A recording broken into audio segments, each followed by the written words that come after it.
দেখো বন্ধুরা, আজকে আবার আমি আর ছেলে মিলে টাইলসের দোকানে চলে আসলাম টাইলস দেখবার জন্য।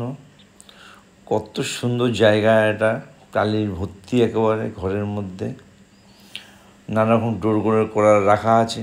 দেখো চারদিকে শুধু টালি আর টালি। এই দেখো ডান দিকে দেখো কাউন্টার বেসিন, একটা দুটো। ওই ডান দিকে আবার দেখো কোমোটের রয়েছে কতগুলি, এর ভিতরে আবার কোমোট রয়েছে কতগুলি দেখো লাইন দিয়ে। পাশে কলগুলি কত সুন্দর সাজানো আছে।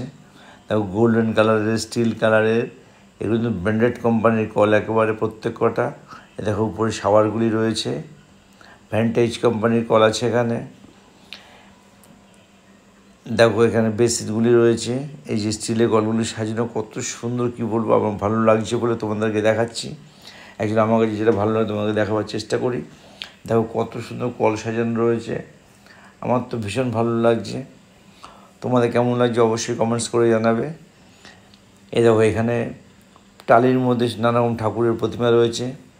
ছেলে এখানে এসে টাইলসগুলো দেখছি, কোনটা পছন্দ লাগে ও একটা পর একটা পছন্দ করে দেখছে। দেখো এখানে দুর্গার প্রতিমাটা কত সুন্দর, কত বড়, এটা কিন্তু টালির মধ্যেই 4 ফুট বাই 6 ফুট টালির এই ঠাকুরটা লম্বা চওড়া। এখানে আবার কৃষ্ণ প্রতিমা দেখো ওই আয়নার মধ্যে ওই বানানো রয়েছে। এখানে দেখো সিঙ্কগুলি রয়েছে, এখানে সেই কাউন্টার বেসিন, এমনি জেনারেল বেসিন রয়েছে, এগুলো হচ্ছে জনসন কোম্পানির রয়েছে। নানা রকম লুকস যে সাজিয়েছে, এখানে কালারিং কোমোট রয়েছে, বেসিন রয়েছে। কত সুন্দর, তোমাদের কেমন লাগছে বলো। আমার সত্যি মন ভরে গেছে, বুঝে উঠতে পারছি না এবং চোখ ধাঁধিয়ে যাচ্ছে যে কোনটা নেবো কোনটা বুঝতে পারছি না। আর একটু সামনের দিকে এগিয়ে যাচ্ছে, ছেলে ওদিকে রয়েছে, ছেলে এক্ষুনি বললো দিদি পাশে আসো। ওই দেখো ছেলে বেরিয়ে আসলো, এবার বললো আমার পিছন পিছন আসো। তা ওইখানে আবার টালির দেখবার জায়গা আছে, ওখানে অনেকগুলি আছে, না আসতে তোমরা বুঝতে পারবে না। তোমরা যদি বলো এই জায়গাটা কোথায় আছে, তোমরা কমেন্টস করো, আমি কিন্তু তাহলে অবশ্যই বলে দেবো এই জায়গাটা কোথায় আছে। দেখো দেখেছো কত সুন্দর। ছেলে এখানে আবার দেখছি যে কোন টালিটা পছন্দ, ওর সবগুলি এত সুন্দর যে ওর প্রত্যেক কটাই পছন্দ হচ্ছে। কিন্তু ব্যাপারটা হচ্ছে যেহেতু অনেক দেখছে না, সেহেতু বুঝে উঠতে পারছে না যে ও কোনটা নেবে আর কি। তা আমাকে বলছে বাবা কোনটা নেবো তুমি বলো, আমার তো এটা ভালো লাগছে। আমি বললাম দেখ আমার তো সবই ভালো লাগছে, এত দেখছি, এবার বেশি দেখে ফেলছি বলে না পছন্দ করতে অসুবিধা হয়ে যাচ্ছে। আমি বললাম তোর যেটা পছন্দ লাগে তুই সেটা নে, আমার কিন্তু সব কটাই ভালো লাগছে। এবার আমি চাই না যে ও আমাকে বলুক যে বাবা তোমার জন্য আমি এটা নিয়েছি, নয় আমি এটা নিতাম। তা দেখা, আমি বললাম তোর যদি পছন্দ হয় সেটাকে ছবি তুলে রাখ, পরে আসতে সুবিধা হবে নেবার জন্য আর কি, এখন আমরা নেবো না যেহেতু।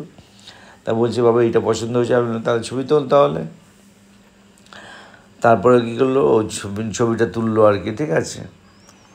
দেখো এবার ছবি তুলছে ও ক্যামেরা বের করে,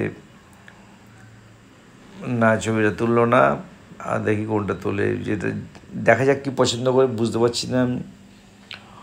ও হ্যাঁ, এরা পছন্দ তাহলে হয়েছে, এর জন্য ছবি তুলছে। তোমাদের বলেছিলাম আগে তুলবে কিন্তু তোলেনি, তা এখন তুলছে।